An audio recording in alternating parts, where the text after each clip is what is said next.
Another question I had for you, Kyle, that I know a lot of people also have for you is about Joe Rogan, who's, of course, one of your friends and someone whose show you've been on multiple times. And by the way, I think you've done a great job on there arguing the left-wing position and engaging with Joe. But a lot of people are wondering about this recent endorsement or, quasi endorsement of Ron DeSantis. We got a super chat here from Colin who asked, why was your response against Joe so tepid when you criticized others a lot harder? So if you would just explain your logic and the way you kind of deal with Rogan and respond to Rogan, I think that might be illuminating for some people. Well, I just disagree that it was tepid. It wasn't remotely tepid. I gave the strongest, most ironclad arguments I possibly could against Ron DeSantis in showing that Ron DeSantis is a total fraud. Ron DeSantis is not for legalizing marijuana. Ron DeSantis is not for raising the minimum wage. Ron DeSantis has done a number of things that are anti-free speech. The guy in that great More Perfect Union video exposing his corruption and how he's basically a full-on corporate socialist while screwing working people. I was trying to give the most substantive argument I possibly could to show Joe Rogan, hey, this guy is terrible. And even a tepid endorsement of him is sort of inexcusable. And like I did in that video, I gave Bill Maher endless shit because he went from Bernie Sanders to Amy Klobuchar. So how should I react when somebody goes from Bernie Sanders to fucking Ron DeSantis? I should be annoyed by that. I should be outraged by that. And that's exactly what that video is detailing. Now, probably what this person is referring to is that subconsciously they're mad that my tone wasn't more shouty or whatever. And it's like, that it's not necessary to do that. If I'm making the arguments and I'm trying to get through to, look, I made that video. It's a hard line to walk, right? Because you have to I wanted to make sure Joe Rogan himself would listen to it and not immediately dismiss it, while also letting my audience know, and the people who follow me already know Ron DeSantis is a piece of shit. Like, hey man, this is serious and Joe is wrong. So you had to walk that line and strike that right tone. I did that as good as I possibly could. None of it was pre-planned out. It's all just, however I react in the moment while trying to lay out the argument in the video. And look, I think I did a great job about it. And for people, because this is a criticism that I've seen of me previously too, and Pacman has even a couple of times, alluded to the fact like others who have been on Joe Rogan are very hesitant to criticize Joe Rogan. Check my channel and compare it to his channel. Look at the number of videos that I've done where when I disagreed with Joe Rogan, I did a segment disagreeing with Joe Rogan.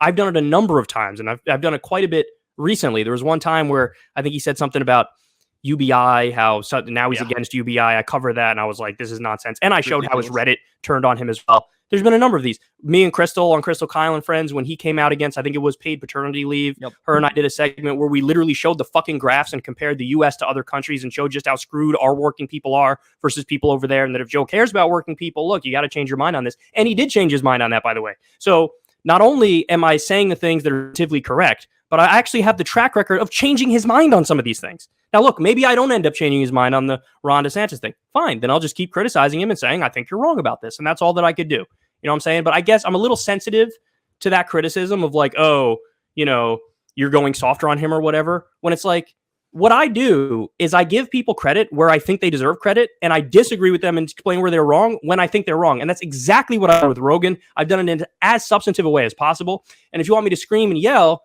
well, then basically what people are asking is for me to take somebody who already views me as a friend and a trusted source and make it so he doesn't look at me like a friend and a trusted source. And whenever I say anything, it's going to hit a brick wall. No, I want him to listen. I want him to change his mind. He's got the #1 podcast in the world. I mean, that's like, this guy's really powerful. And so it's good if he changes his mind, and I'm going to try to facilitate whatever argument I can to explain to him he's wrong, to actually change his mind, not to virtue signal and grandstand like I'm so pure and Rogan's so evil. Because at the end of the day, that would accomplish absolutely nothing. So I hope that answers the question. Yeah, it does. And it kind of reminds me a lot of the way that our community and chat sometimes responds when we interview Glenn, right? Because obviously, like, sometimes we disagree with Glenn Greenwald with him and some of his politics, and we, address them on our show when he comes on. But everybody just wants you to turn into like a piece of shit and a dick with everybody that you disagree with, and just try and like castigate them and like tell them you hate them and that you think that they're like an evil person and all of these things. You're not allowed to just like disagree. So yeah, I completely agree with your response. Yeah, I totally agree too, Kyle. And I think that your approach has actually been spot on for the reasons that you laid out, which is that if you did come out here with aggression directed towards Joe Rogan and like anger and said, you're stupid and this is terrible, then he wouldn't listen to you. I mean, that's the #1 way to make someone just shut off and stop receiving your criticism, if you piss them off. So the fact that you're able to still kind of walk that line and say, look, I am a fan of Joe Rogan. I do like Joe Rogan, but these are the reasons why you're wrong. That only increases the, chance that he's actually going to listen and take what you said into consideration going forward, which is the ultimate goal. So, I mean, I totally agree with your approach. And I also totally agree that it's absolutely fine to have friends of the show who you don't agree with 100% of the time. And yeah, you give them credit where it's due. And then when you disagree, you voice the criticism in a civil way. I think that's the right approach. Yeah, and that video was also geared towards anybody who might be a viewer of Joe who is DeSantis curious. I wanted to lay out in as unemotional a way as possible why DeSantis blows. And I think I succeeded in doing that. I mean, how many links did I show in that thing? Here's a bad thing DeSantis did. Here's another bad thing DeSantis did. Here's the thing DeSantis did that's bad, even by the ideology that you espouse. You know what I'm saying? Like showing all those things about how he's anti-free speech. That's really important because a lot of people listening to Joe Rogan are massively pro-free speech. So it's like, okay, look here, you say you care about free speech. He doesn't care about it. He's against it.